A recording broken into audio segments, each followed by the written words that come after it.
O texto que eu quero compartilhar com vocês está em 2 Timóteo, capítulo 4, dos versos 9 a 18. Abra sua Bíblia comigo, por favor. Segunda carta de Paulo a Timóteo, capítulo 4, versos 6 a 18.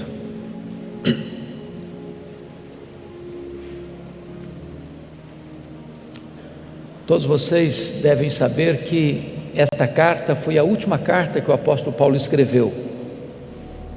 E Paulo escreveu esta carta da sua segunda prisão em Roma. Segundo os historiadores, a prisão Marmetina, que era uma espécie de masmorra, úmida, fria, insalubre, de onde as pessoas saíam leprosas ou saíam para o martírio.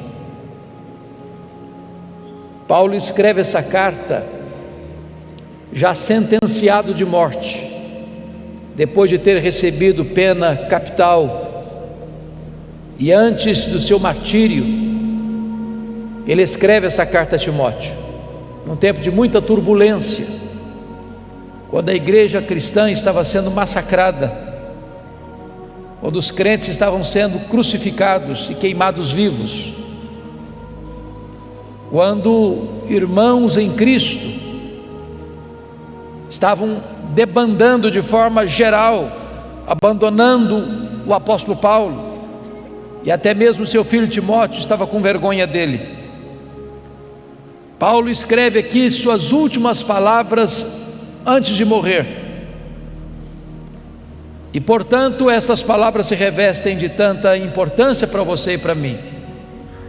E ele se dirige a Timóteo assim: quanto a mim, já estou sendo oferecido por libação, e o tempo da minha partida é chegado. Combati o bom combate, completei a carreira, guardei a fé. Já agora a coroa da justiça me está guardada, a qual o Senhor reto juiz me dará naquele dia, e não apenas a mim, mas a todos quantos amam a sua vinda. Procura vir ter comigo depressa, porque Demas, tendo amado o presente século, me abandonou e se foi para Tessalônica. Crescente foi para a Galácia, Tito para a Dalmácia. Somente Lucas está comigo. Toma contigo Marcos e traze-o, pois me é útil para o ministério. Quanto a Tíquico, mandei-o até Éfeso. Quando vieres, traz a capa que deixei em Trode, na casa de Carpo, bem como os livros, especialmente os pergaminhos. Alexandre, o latoeiro, causou-me muitos males. O Senhor lhe dará paga segundo as suas obras. Tu guarda-te também dele, porque resistiu fortemente às nossas palavras. Na minha primeira defesa, ninguém foi a meu favor, antes todos me abandonaram. Que isto não lhe seja posto em conta, mas o Senhor me assistiu e me revestiu de forças, para que por meu intermédio a pregação fosse plenamente cumprida, e todos os gentios ouvissem, e fui libertado da boca do leão. O Senhor me guardará, ou me livrará também de toda obra maligna, me levará salvo para o seu reino celestial. A Ele glória pelos séculos dos séculos. Amém. Eu quero pedir permissão para você, para só voltar nesse texto, na conclusão da minha fala. Meu propósito nesta noite é apresentar a vocês o apóstolo Paulo. Quem foi este homem que morreu pobre, velho, abandonado, cheio de cicatrizes, acusado de ser o líder dos incendiários de Roma? Quem é este homem que, inobstante morrer debaixo de ostracismo, é mais influente na história do que todos os Césares de Roma juntos? Quem é este homem que plantou igrejas nas províncias da Galácia, da Macedônia, da Acaia, da Ásia Menor, que de Jerusalém ao Ilírico anunciou a esperança do Evangelho? Quem é este homem que dos 27 livros do Novo Testamento escreveu 13 deles, e que ainda hoje influencia milhões e milhões de pessoas. Meu propósito nesta noite é apresentar a vocês este homem. Quem é este homem chamado Paulo? A primeira referência que nós poderíamos encontrar dele na Bíblia está lá em Filipenses capítulo 3, versos 5 e 6, quando diz que ele foi circuncidado ao 8º dia, da linhagem de Israel, da tribo de Benjamim, hebreu de hebreus, quanto à lei fariseu, quanto ao zelo perseguidor da igreja. Diz a Bíblia em Atos 22, 3, que ele nasceu em Tarso da Sicília, por isso era um cidadão romano, e foi enviado ainda jovem para Jerusalém para estudar aos pés do grande mestre Gamaliel, neto do rabino Hilel, para ser um grande líder do seu povo. Diz Gálatas capítulo 1, versículo 14, que ele se destacou entre seus pares, entre seus contemporâneos, pelo zelo que ele tinha pela lei de Deus, pela maneira tão rigorosa com que ele estudou e se preparou para se transformar um grande rabino judaico, um homem de uma personalidade forte, um homem de um temperamento firme, um homem de uma capacidade intelectual sem precedentes no seu tempo, um homem que foi levantado para ser o grande líder do seu povo. Mas curiosamente, enquanto Saulo crescia e se fortalecia em Jerusalém, diz a Bíblia que um outro rabino também se despontava em Israel,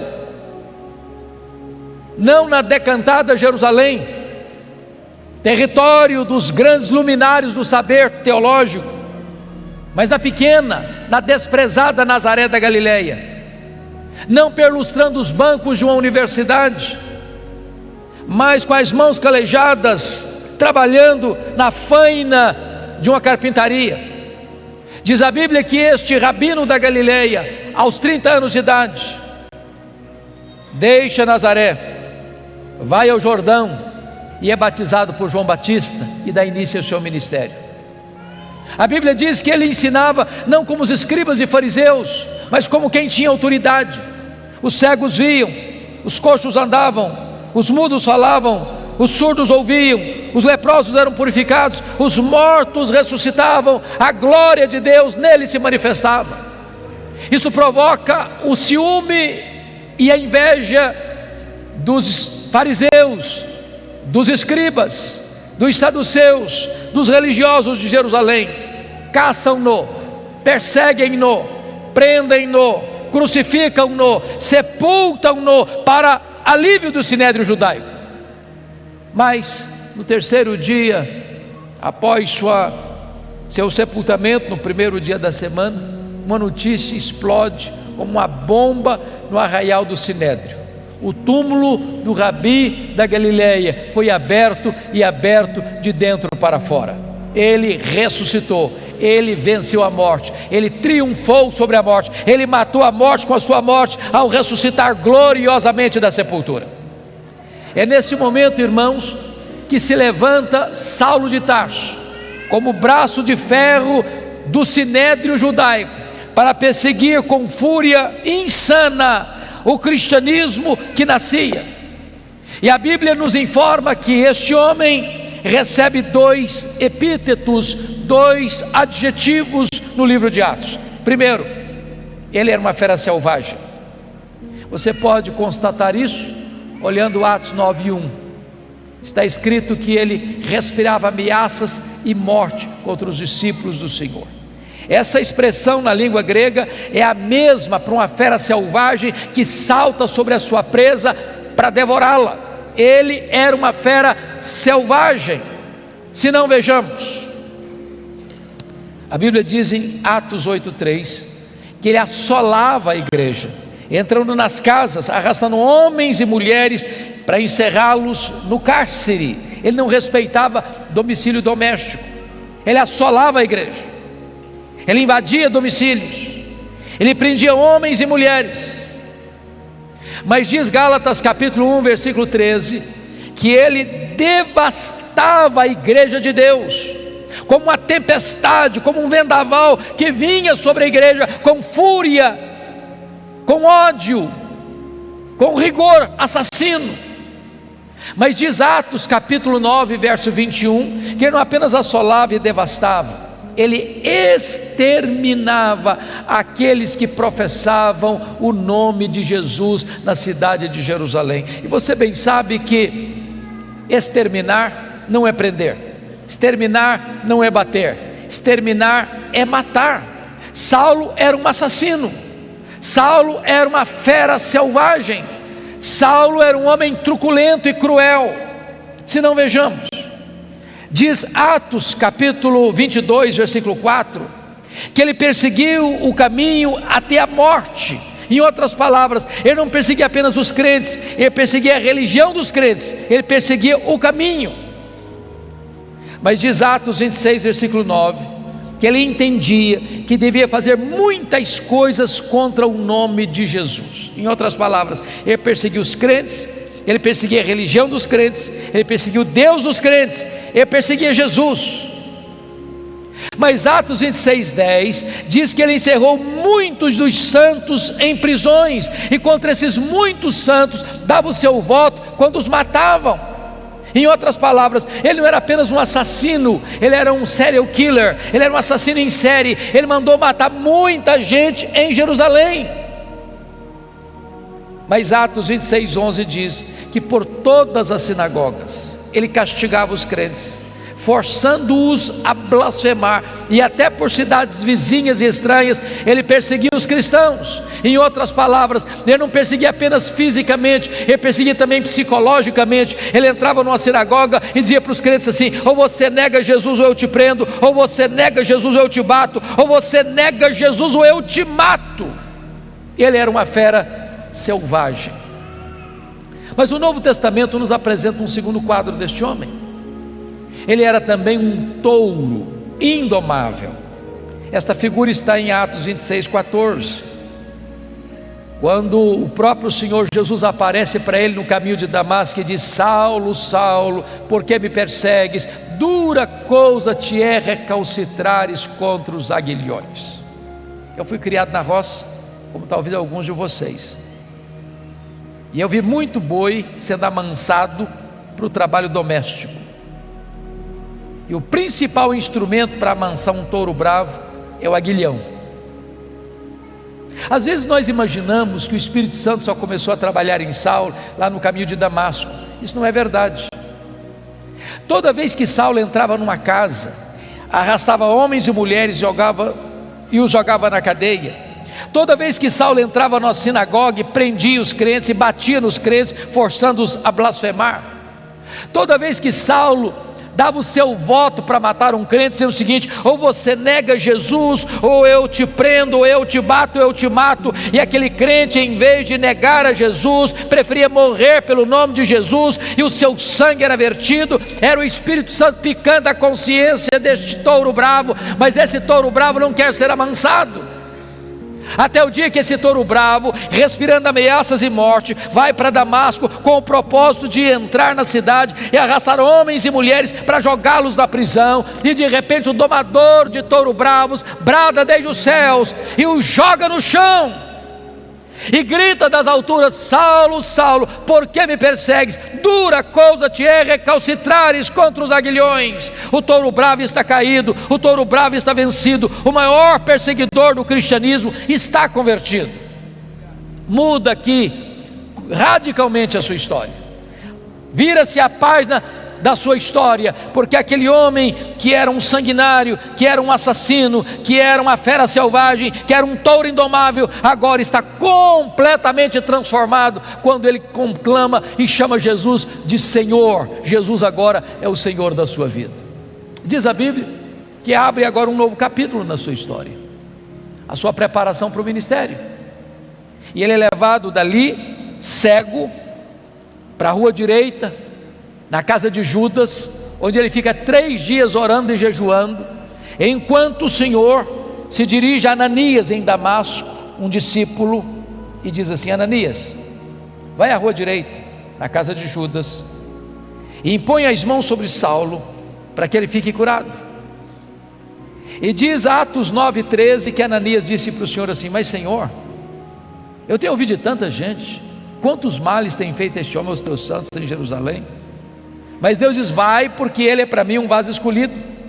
Eu enviarei para longe aos gentios e aos reis, e eu lhe mostrarei o quanto importa sofrer pelo meu nome.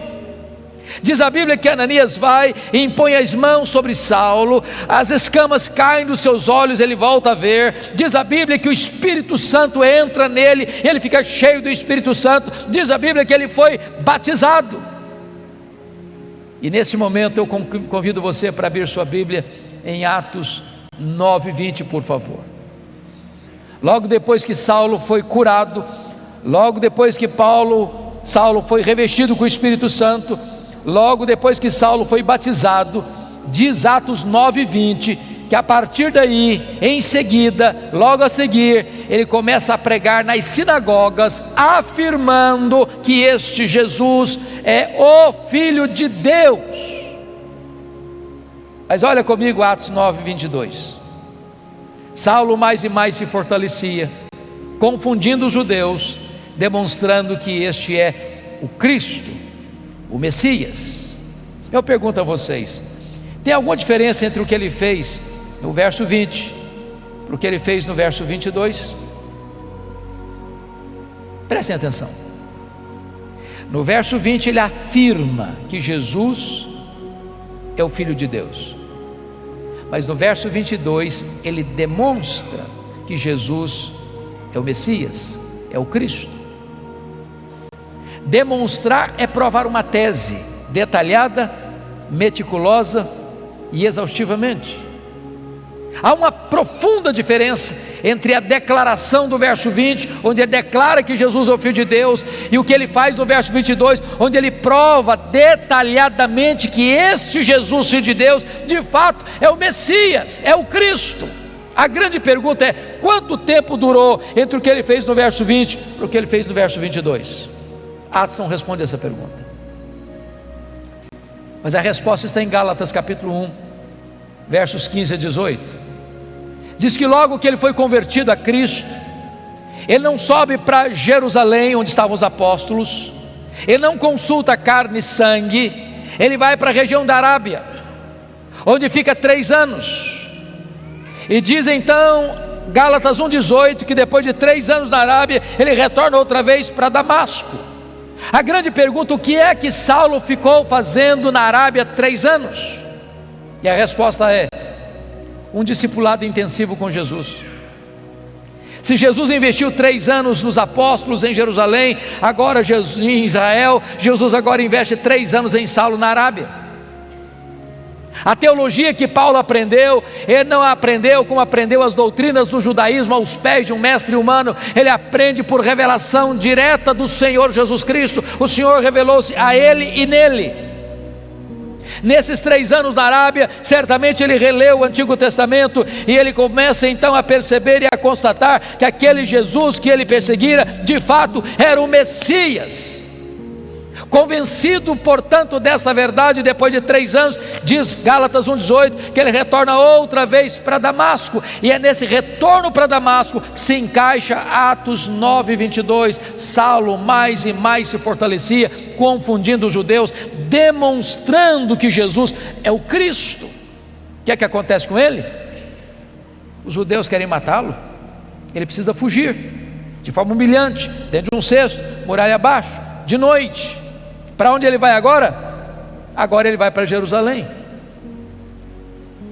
E aqui eu quero levantar uma tese com os meus amados irmãos, e preciso muito da sua atenção, porque às vezes nós imaginamos, irmãos, que Saulo foi já usado poderosamente por Deus desde a sua conversão. Isso não é um fato. A tese que eu quero levantar é que quando Saulo vai para Jerusalém aqui, ele vai não guiado pela nova aliança, mas vai dirigido pela velha aliança. A nova aliança foi uma doutrina gloriosa que o próprio apóstolo Paulo mais tarde vai expor lá na sua segunda carta aos Coríntios, a partir do capítulo 2, verso 14, quando ele diz: graças porém a Deus, que em Cristo sempre nos conduz em triunfo, e por meio de nós manifesta a fragrância do seu conhecimento, tanto nos que são salvos como nos que se perdem. Para um cheiro de vida para a vida, para outro cheiro de morte para a morte. Mas quem porém é suficiente para essas coisas? A pergunta fica no ar no capítulo 2, versículo 16 de 2 Coríntios, e só é respondida no capítulo 3, a partir do verso 4 a 6, quando diz: a nossa suficiência vem de Deus. O que é a velha aliança? A velha aliança é o que aconteceu quando Moisés desceu com as tábuas da lei do Monte Sinai. O povo disse para Moisés: tudo que o Senhor falou, nós faremos. Pergunta: vocês fizeram? Não, não fizeram. Por que não fizeram? Faltou-lhes sinceridade? Não, faltou-lhes poder. A velha aliança pode ser resumida assim: tudo depende de mim, nada depende de Deus. A nova aliança pode ser resumida assim: tudo depende de Deus, nada depende de mim. Pois eu quero lhes dizer que quando Saulo sobe para Jerusalém, ele está governado não pela nova aliança, mas pela velha aliança. Sabem por quê? Porque ele sobe para Jerusalém com a seguinte ideia latejando em sua mente: eu serei o grande líder da igreja de Jerusalém. Ele tinha motivos para pensar isso. Primeiro, todos os apóstolos de Jesus eram galileus, exceto Judas Iscariotes, que a essas alturas não existia mais. E vocês sabem que aqui na Judéia, em Jerusalém, os galileus eram tratados como gente de segunda classe, com total desprezo, com total acepção e preconceito. Tanto é fato que quando o Pentecoste acontece, o derramamento do Espírito vem, as multidões se reúnem às 9 horas da manhã no cenáculo, e uns olham e dizem assim: ah, esquece, são galileus.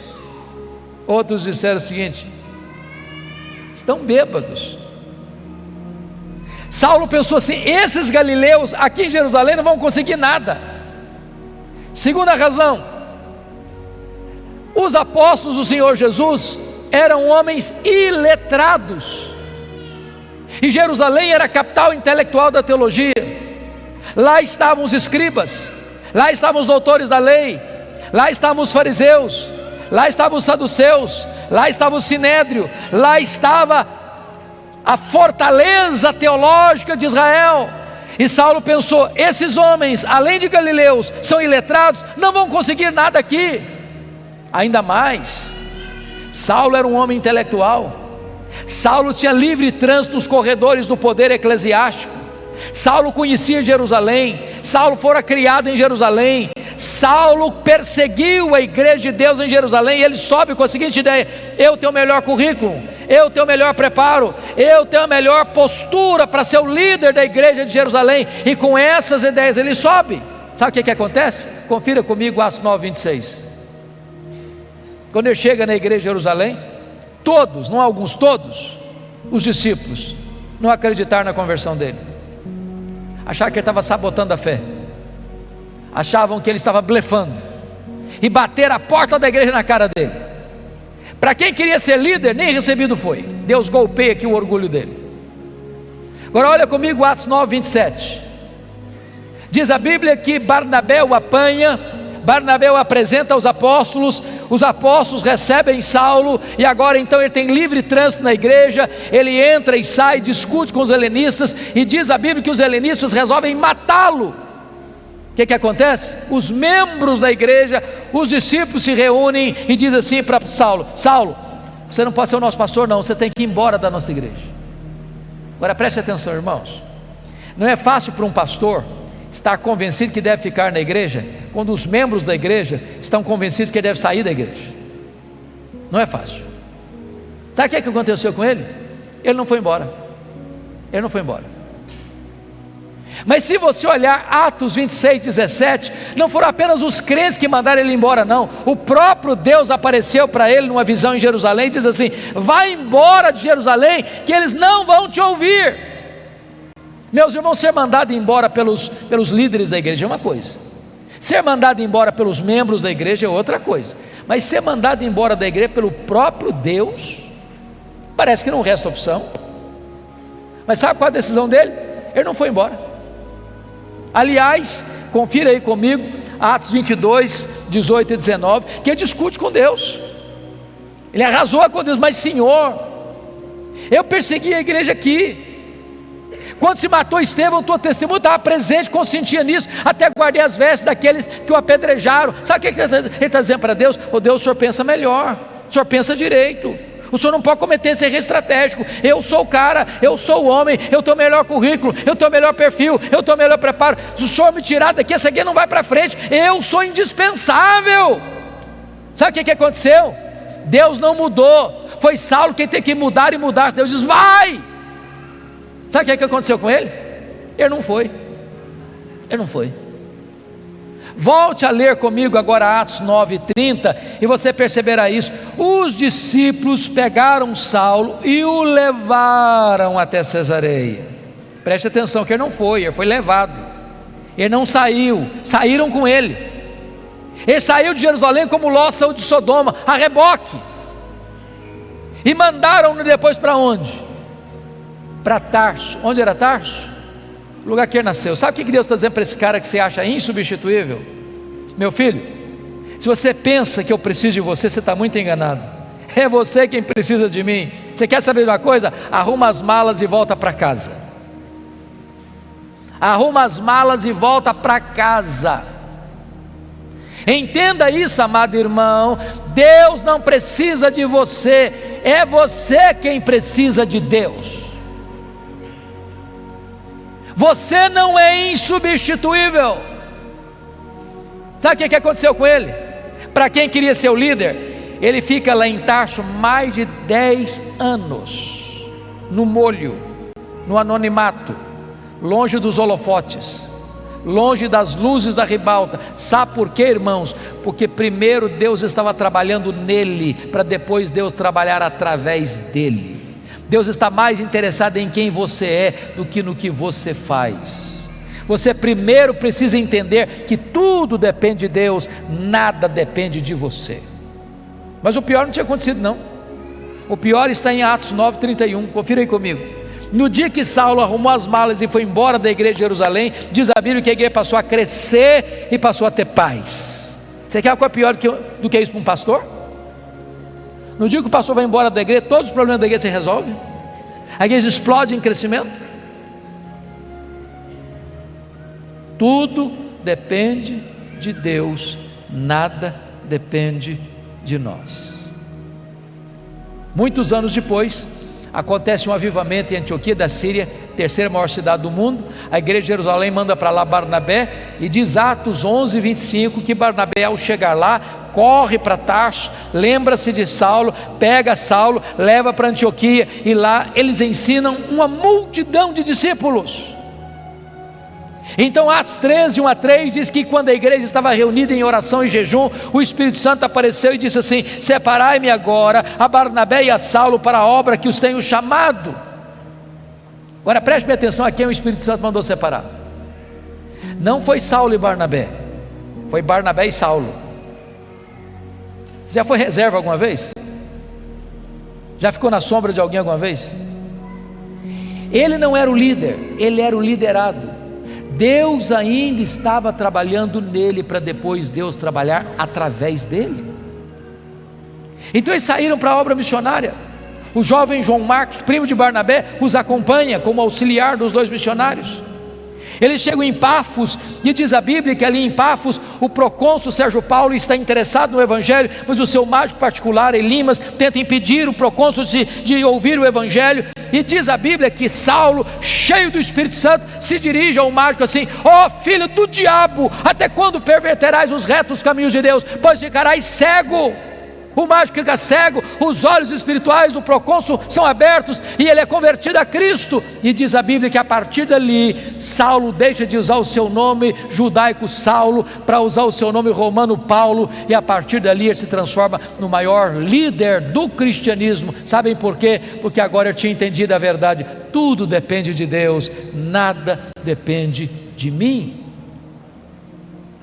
Dali eles saem para perto da Panfilha, Atos 13:13. E diz a Bíblia que em Atos 13:13, em perto da Panfilha, o jovem João Marcos deixa os dois missionários e volta para Jerusalém. Você pode até perguntar: por que o João Marcos deixou os dois missionários? A Bíblia não diz, mas eu lhes darei 3 possibilidades. Primeira, quando ele saiu de Antioquia, ele pensou que fazer missões era turismo. Quando ele percebeu que não era turismo, ele ficou decepcionado e disse: não, isso eu não quero não. Segunda possibilidade, quando ele saiu de Antioquia, o líder da caravana era o seu primo Barnabé. No meio do caminho muda o comando, agora é Paulo o comandante. Não, sob o comando do meu primo eu vou, comando desse outro aqui eu não vou não. Terceira possibilidade, eu creio nessa. Diz Gálatas capítulo 4, versos 13 a 15, que Paulo pregou o evangelho pela primeira vez na Galácia, Antioquia da Pisídia, Icônio, Derbe e Listra, por causa de uma enfermidade física. Que enfermidade física era essa? Que ele chamou em 2 Coríntios 12, 7, de um espinho na carne, mensageiro de Satanás, para lhes bofetear, a fim de que ele não se ensoberbecesse. A Bíblia não diz que ele saiu doente de Antioquia, mas a Bíblia diz que ele chegou doente no primeiro destino da sua viagem missionária. Os estudiosos afirmam que Paulo contraiu uma malária em Antioquia, nessa região de perto da Panfilha, que era uma região alagadiça, pantanosa, com forte incidência de malária, que dava uma dor de cabeça alucinante, que afetava a visão inclusive. Então João Marcos deve ter pensado assim: bom, eu estou muito jovem para ficar doente, eu vou voltar para a casa da minha mãe. Então diz a Bíblia que ali Paulo contrai essa malária, não diz que contrai a malária, mas que ele sai doente, e chega subindo as montanhas do Cáucaso, chega nessa região da Galácia do Sul, onde ele enfrenta muitas lutas, ele é apedrejado, ele enfrenta dramas crudelíssimos, mas deixa igrejas plantadas, deixa liderança estabelecida, ele planta igrejas e estabelece liderança daquelas igrejas, apesar de tantas dificuldades. Diz Atos 14, verso 26 e 27, que ao término dessa primeira viagem missionária, eles retornam para a igreja de Antioquia da Síria, reúnem a igreja e relatam à igreja quantas coisas fizeram Deus por intermédio deles, e como Deus abrir a porta do evangelho para os gentios.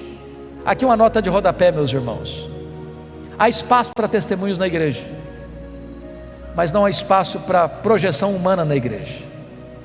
Eles não relataram quantas coisas fizeram eles relataram quantas coisas fizera Deus. Quem faz a obra é Deus, você e eu somos apenas os instrumentos, é Ele quem faz.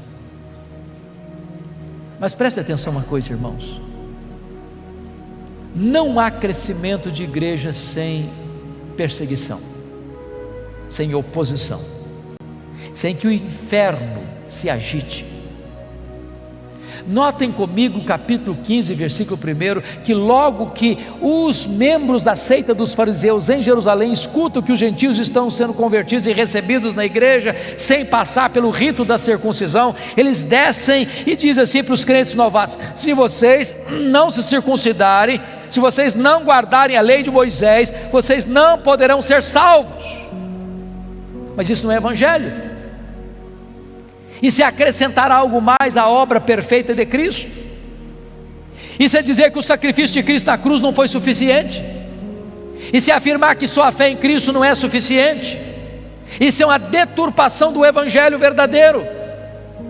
Então preste bem atenção, queridos: Paulo não podia sair para uma nova viagem missionária sem antes corrigir o problema doutrinário da igreja. E preste atenção nisso: quanto mais se prega, se a teologia não é boa, pior fica. Não basta pregar, é preciso pregar o evangelho verdadeiro. Então foi convocado um concílio na igreja, apóstolos e presbíteros, e eles se reúnem para tratar da matéria, onde fala Barnabé, onde fala Paulo, onde fala Pedro, onde Tiago lidera aquele concílio. E ao término do concílio, uma decisão foi tomada, uma decisão foi escrita, uma decisão foi levada para todas as igrejas, mostrando o seguinte: que é só a fé em Cristo que é suficiente para a salvação e nada mais. Teologia está boa agora? Vamos fazer a segunda viagem missionária. Agora confira comigo Atos 15, 36. Diz a Bíblia que agora Paulo chega para Barnabé e diz: Barnabé, vamos fazer a segunda viagem missionária, vamos visitar as igrejas que nós plantamos, para ver se estão tudo bem, se a coisa está indo caminhando bem. E diz a Bíblia que Barnabé chegou para Paulo e disse assim: tá bom, Paulo, vamos sim, com um detalhe: o meu primo João Marcos quer voltar com a gente. Aí Paulo disse assim: eu não acho justo. levarmos aquele que nos abandonou desde perto da Panfília. Desculpe, irmãos, o texto está registrado de uma forma sucinta e assim muito polida, mas eu acredito que não foi tão polida assim a conversa entre Paulo e Barnabé, não. Eu vou parafrasear. Foi mais ou menos assim: ô Paulo, vamos mesmo, Paulo, eu estou tão animado com essa viagem. Só um detalhe, lembra do João Marcos, o meu primo, aquele que nos deixou lá em Perge, da Panfília? Pois é, Paulo, ele quer ir voltar com a gente. Acho que o Paulo fechou o semblante e disse: você está de brincadeira comigo, né, Barnabé? Não é verdade, ele quer voltar com a gente. Barnabé, não é possível, eu não quero, esse rapaz não serve para ser meu companheiro, comigo ele não vai, Barnabé. Mas Paulo, vamos dar uma chance para o rapaz, ele é jovem, ele é novo, ele vai aprender. Comigo ele não vai, Barnabé. Mas Paulo, você está sendo intolerante, Paulo, vamos dar uma chance para o rapaz. Comigo ele não vai, Barnabé. Diz a Bíblia que houve tal desavença entre eles, que não puderam caminhar juntos mais, por causa de João Marcos. Barnabé investiu no João Marcos, foi para Chipre com ele. Paulo pegou Silas, profeta da igreja de Jerusalém, foi para outra região. Paulo queria ir para a Ásia, o Espírito Santo o impediu. E de noite ele escuta, tem uma visão de um varão macedônio dizendo: passa a Macedônia e ajuda-nos. Ele entra na Macedônia, cidade de Filipos, colônia romana. Ele vai numa reunião de oração à beira do rio, e Deus abre o coração de Lídia e começa uma igreja na casa dela. Ele está indo para a reunião de oração, uma menina possessa, endemoniada, está atormentando, perturbando a caminhada de Paulo, e Paulo a liberta, e os homens da cidade se rebelam, e Paulo é preso, e Silas é preso, e eles são açoitados, suas vestes são rasgadas, e jogados num tronco interior de uma prisão imunda. À meia-noite eles cantam e oram, as prisões se abrem, as portas se abrem, o terremoto sísmico abala a prisão, e o comandante, aliás, o guarda o sentinela daquela prisão, percebendo que as portas estão abertas, sabendo que ele era o responsável, vai se matar com a espada, e Paulo diz: não te faças nenhum mal, todos estamos aqui. E ele trêmulo pergunta: o que eu devo fazer para ser salvo? Crê no Senhor Jesus e será salvo tu e a tua casa. E o carcereiro é convertido, o carcereiro é batizado, a obra de Deus é estabelecida naquela cidade. Diz a Bíblia que Paulo vai para frente em Tessalônica e ele é escorraçado. Diz a Bíblia que ele vai para Bereia e ele é enxotado. Agora preste atenção nesse detalhe. Quem dá a direção missionária da igreja é Deus, mas quem escolhe os melhores métodos somos nós. Prestem atenção no que Paulo vai fazer. Paulo só vai se fixar em cidades estratégicas. Ele sabia que tinha pouco tempo.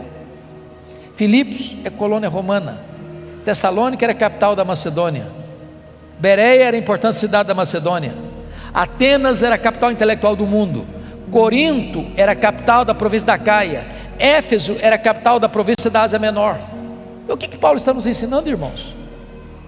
Metodologia missionária. Vamos plantar uma igreja? Vamos. Onde? Que cidade?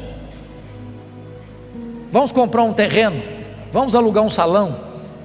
Vamos construir um templo? Vamos. Em que bairro? Em que rua? Que terreno?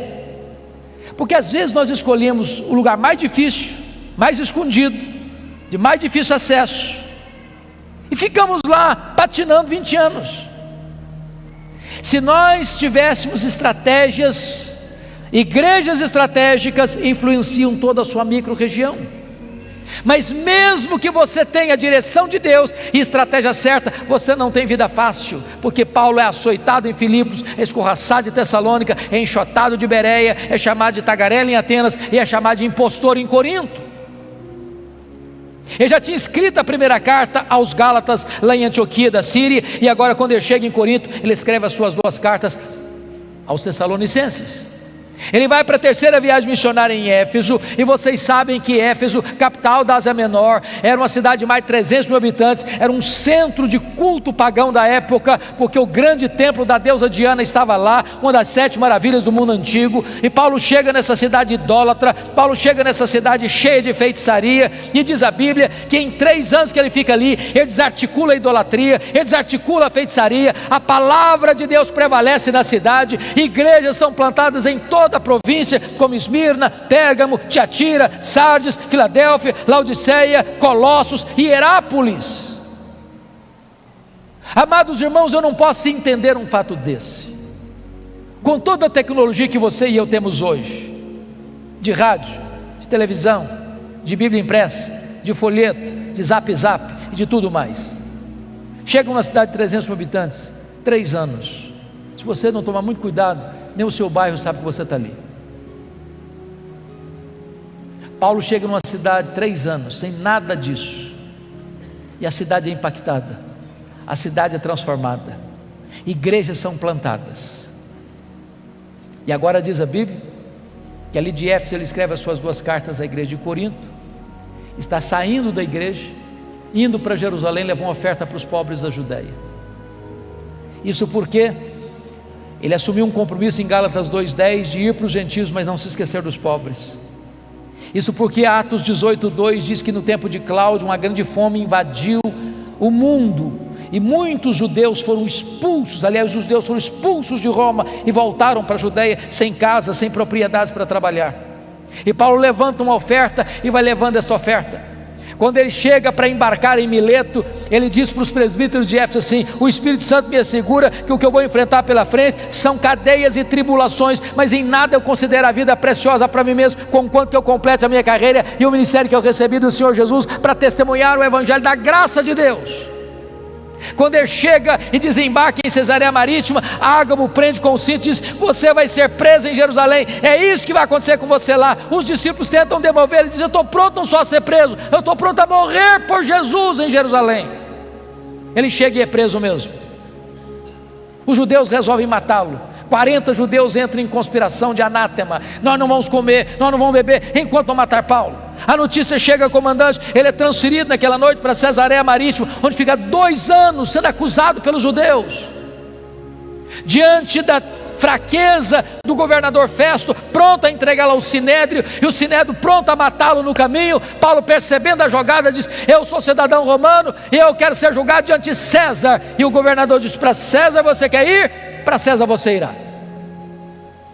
Mas Deus já havia dito para ele, lá em Atos 23:11, quando ele estava preso na fortaleza em Jerusalém: coragem, Paulo, assim como você deu testemunho aqui em Jerusalém, eu quero que você dê testemunho também em Roma.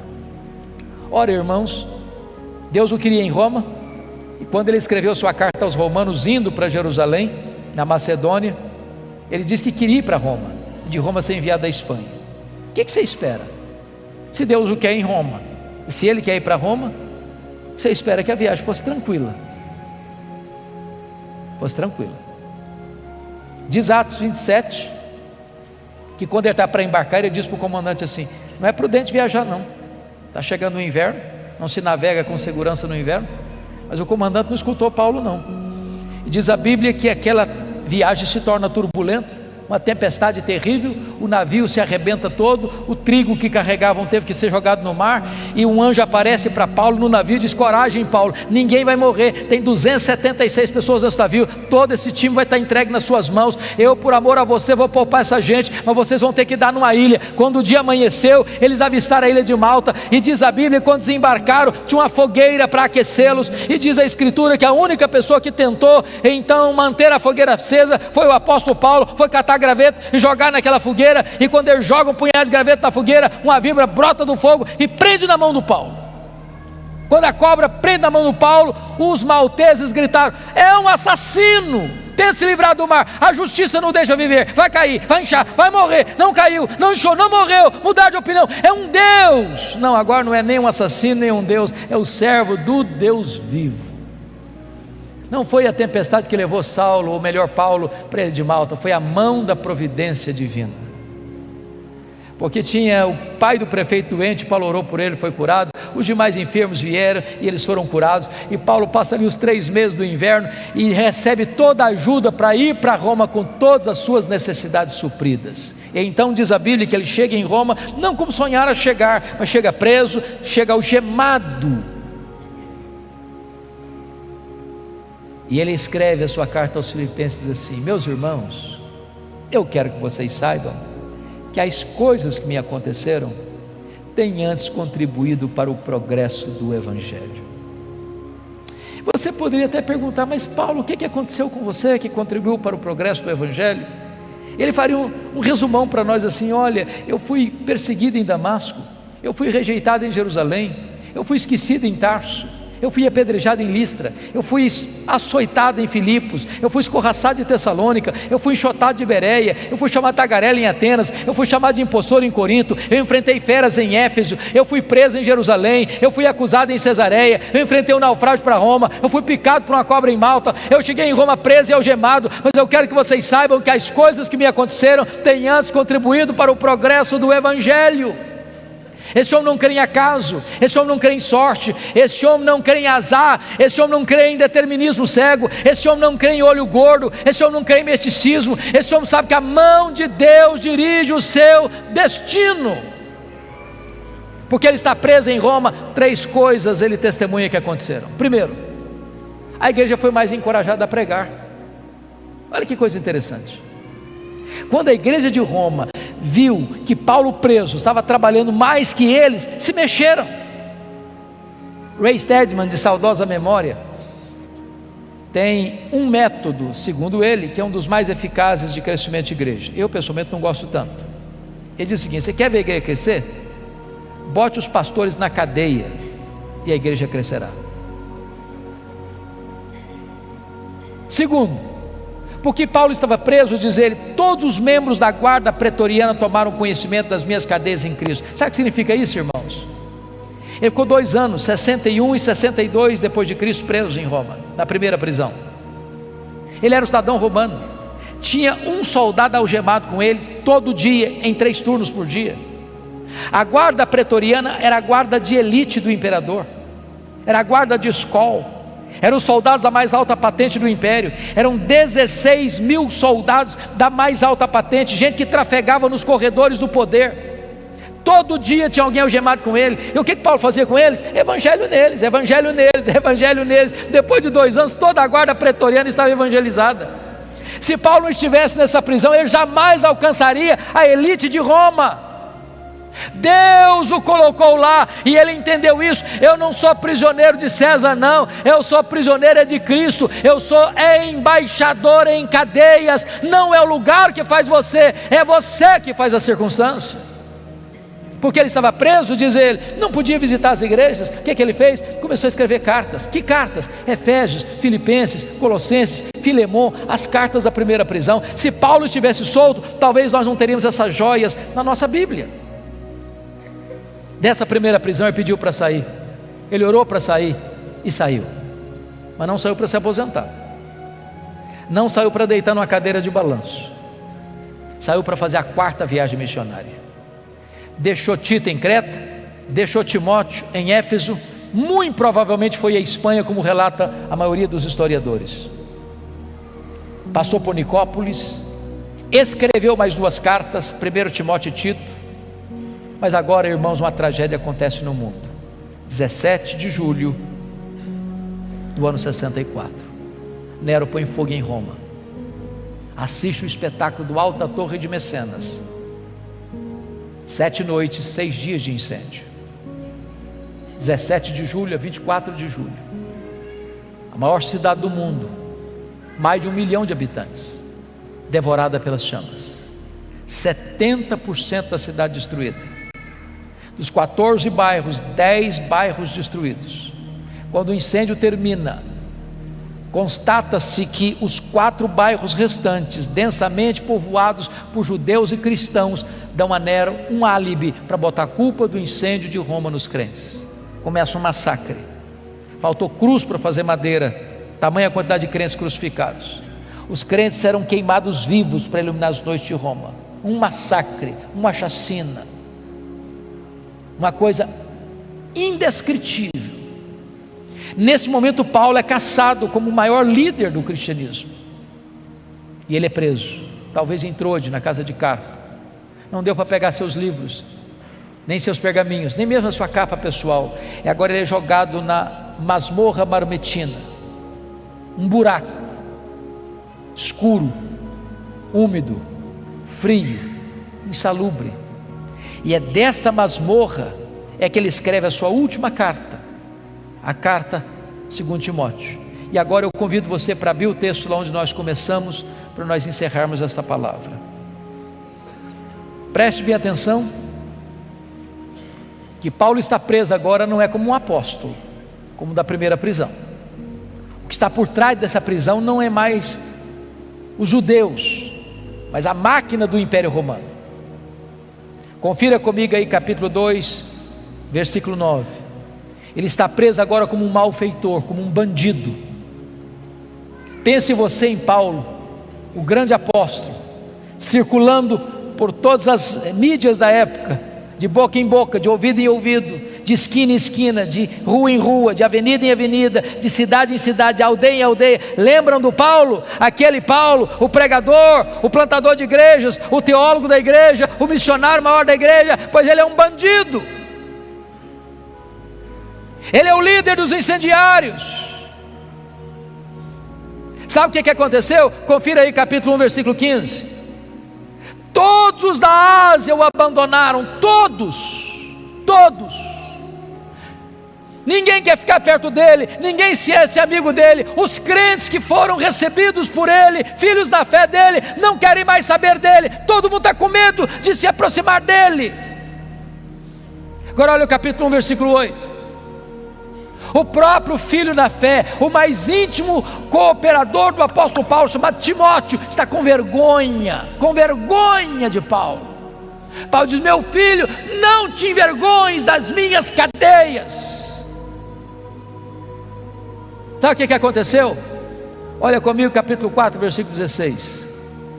Vocês sabem que Roma, o Império Romano, mesmo diante de tamanha perseguição, o direito romano era muito famoso e até hoje é estudado nas universidades.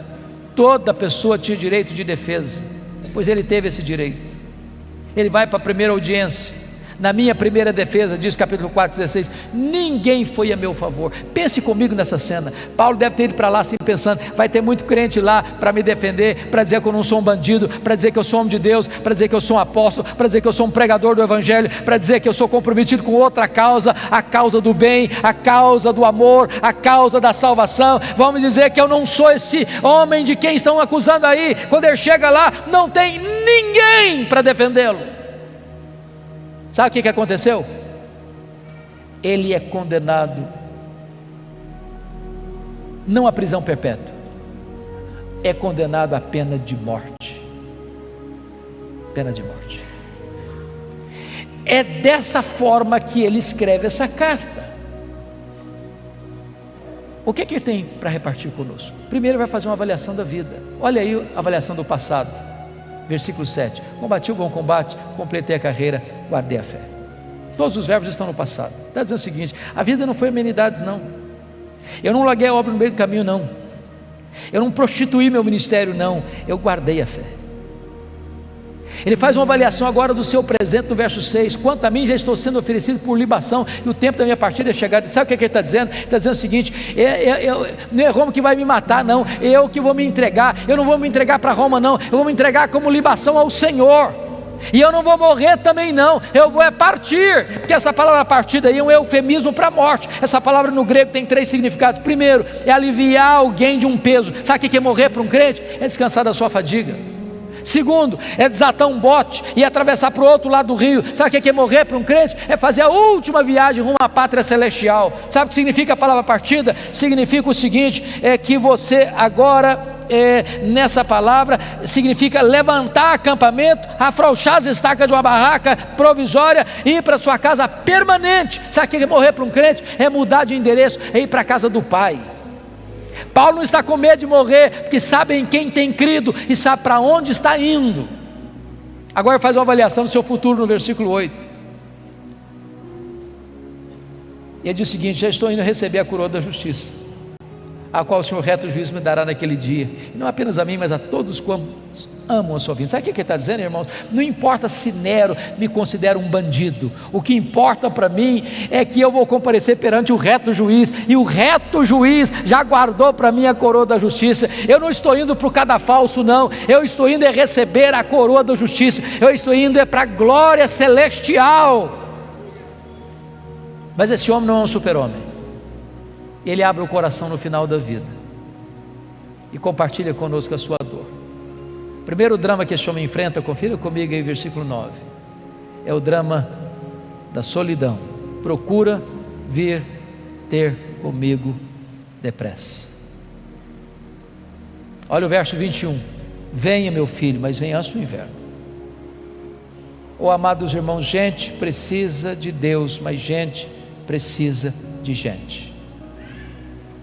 Todos nós aqui precisamos de um amigo, de um ombro, de alguém com quem repartir as dores e abrir o coração.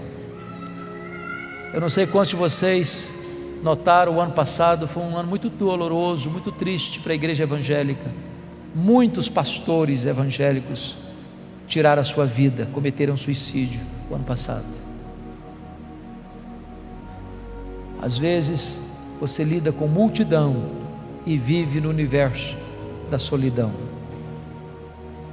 Você precisa ter um amigo em quem você confia para repartir as dores do seu coração. Paulo é um apóstolo, mas ele está dizendo: eu preciso de você, meu filho, venha ter comigo, eu preciso encostar minha cabeça no seu peito antes de morrer, venha depressa, eu não posso esperar mais. Segundo drama que esse homem enfrenta, meus irmãos, está no versículo 10, olha comigo, é o drama do abandono. Demas, tendo amado o presente século, me abandonou. Não é fácil ser abandonado, não é fácil ser abandonado no final da vida, não é fácil ser abandonado quando você precisa de ajuda, não é fácil ser abandonado quando você mais precisa de socorro, não é fácil ser abandonado por aqueles que você um dia ajudou, não é fácil ser abandonado quando você está sofrendo injustiça. Paulo está enfrentando o drama do abandono. Talvez você que entrou aqui hoje está enfrentando algum tipo de abandono dentro da sua casa, pelo seu namoro, namorado, namorada, noivo, noiva, marido, esposa, amigo, amiga, irmão, irmã, eu não sei. O drama do abandono é cruel e Paulo está lidando com esse drama. Terceiro drama que ele enfrenta, confira comigo aí, versículo 14 e 15, o drama da traição. Alexandre o Latueiro causou-me muitos males.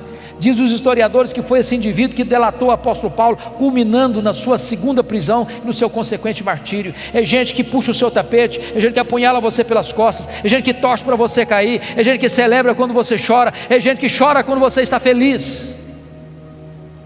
Muitas vezes, meus irmãos, embora você é um crente, você é um líder, você enfrenta o drama da traição.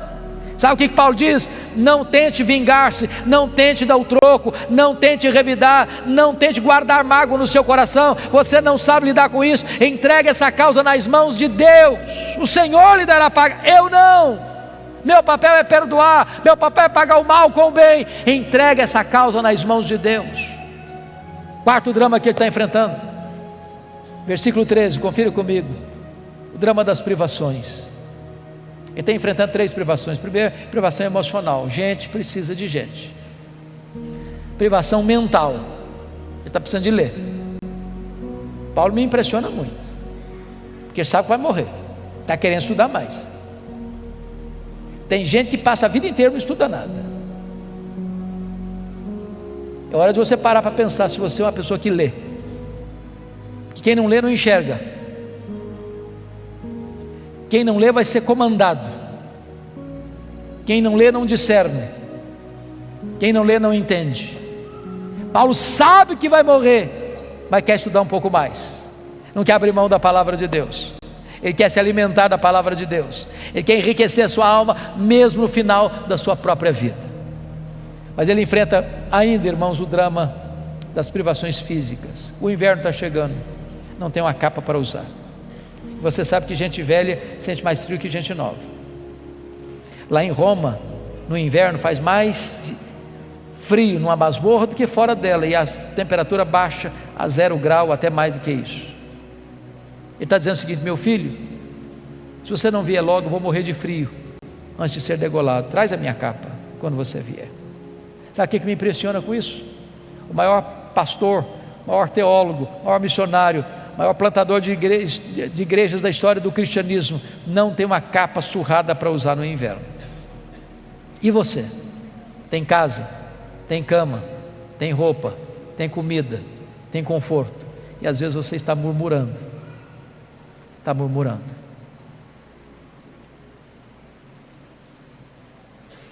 Finalmente, irmãos, talvez o mais doloroso dos dramas, está no versículo 16, é o drama da ingratidão.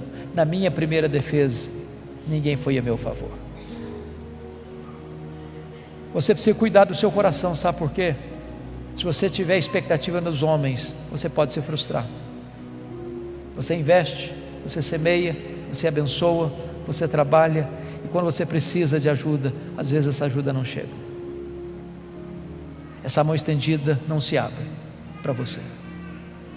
Mas bendito seja Deus, porque diz no verso 17 assim: mas o Senhor me assistiu, me revestiu de forças. Pode faltar para você o apoio dos homens, mas não faltará para você o apoio de Deus. Pode faltar para você o apoio da terra, mas não faltará para você o apoio do céu. Deus nunca vai desamparar você. Mas, amados irmãos, chega o dia da execução. Você pode imaginar o que esse homem está sentindo? Há alguns anos nós vimos com muita tristeza um brasileiro sendo executado num país asiático. A embaixada brasileira lutou. Muitas cartas, centenas de cartas foram para aquele país. Nada adiantou. Aquele moço, pegado com drogas, foi executado.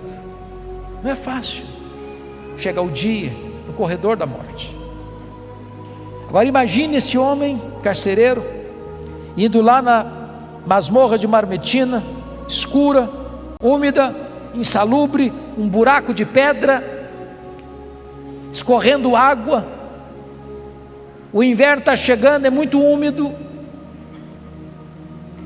Eu imagino esse homem andando pelos corredores escuros daquela prisão.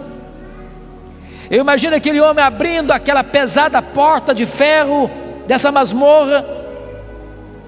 Eu imagino esse homem entrando com a tocha de fogo para conseguir enxergar muito bem o que está lá dentro.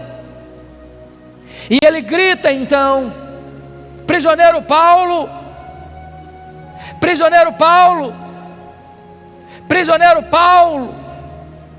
Talvez lá no canto, alguns trapos em cima da pedra úmida.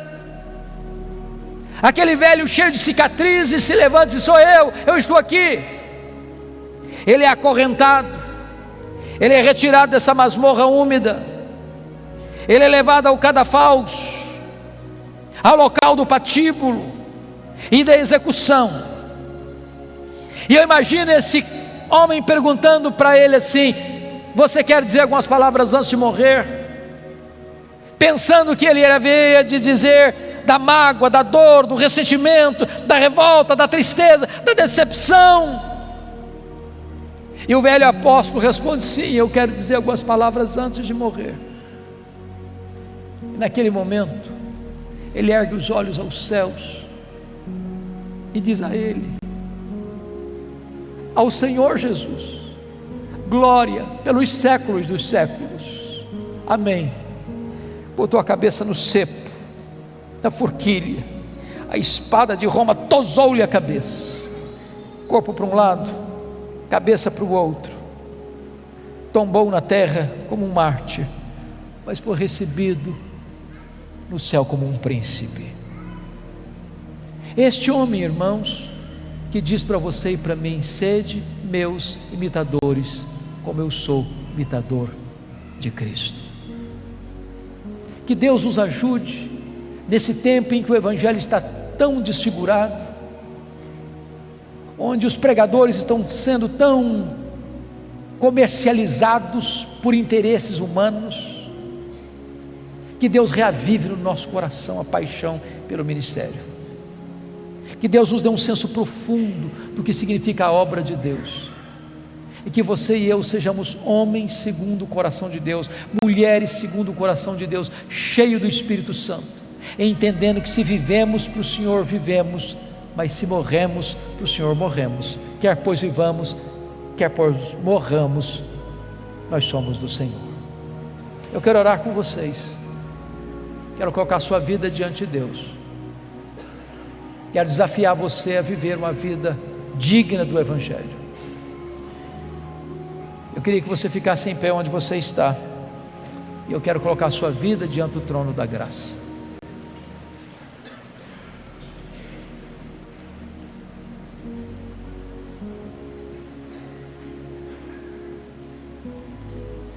Eu não sei como que você entrou aqui hoje, eu não conheço todas as suas lutas, eu não conheço a sua biografia, a sua história, mas Deus está neste lugar, e hoje Ele quer fazer uma grande obra no seu coração.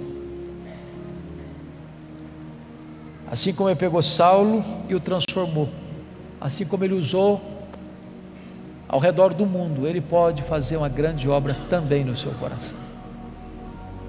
Feche os seus olhos, por favor. Ponha a sua vida nas mãos de Deus. Coloque-se à disposição de Deus, para que Ele manifeste na sua vida o seu poder e a sua glória. Rendemos-te graças, Deus, pela história do apóstolo Paulo. Rendemos-te graças pelo legado que ele nos deixou. Rendemos-te graças porque o ministério dele alcançou nações, povos e línguas. Rendemos-te graças porque este evangelho chegou até nós. Rendemos-te graças porque hoje tu nos desafias também a ir por todas as nações, todas as etnias da terra, levando a esperança do evangelho. Aqui está a tua igreja, aqui está o teu povo. Reveste este povo com o poder do Espírito Santo, capacita este povo com a unção do alto, e permita, meu Deus, que nada neste mundo atraia o nosso coração, nem as riquezas, nem os prazeres, nem o sucesso, nem o glamour deste mundo seduza o nosso coração. Que o nosso coração seja totalmente teu, que a nossa alma esteja repleta e cheia e transbordante do poder do Espírito Santo. Que a tua glória inunde esta casa, que a tua glória inunde cada coração aqui, e que a tua igreja aqui representada em diversas denominações e igrejas dessa região, saia, meu Deus, no poder do Espírito Santo, para impactar essas cidades, para influenciar essas cidades com o poderoso evangelho do Senhor Jesus Cristo. Muito obrigado por esta noite, muito obrigado por esta igreja que nos acolhe, muito obrigado pela presença do teu povo, muito obrigado, meu Deus, por este culto precioso, muito obrigado pela tua palavra bendita, e receba nesta noite o tributo de louvor do nosso coração, pois choramos em nome de Jesus, a razão da nossa esperança. Amém.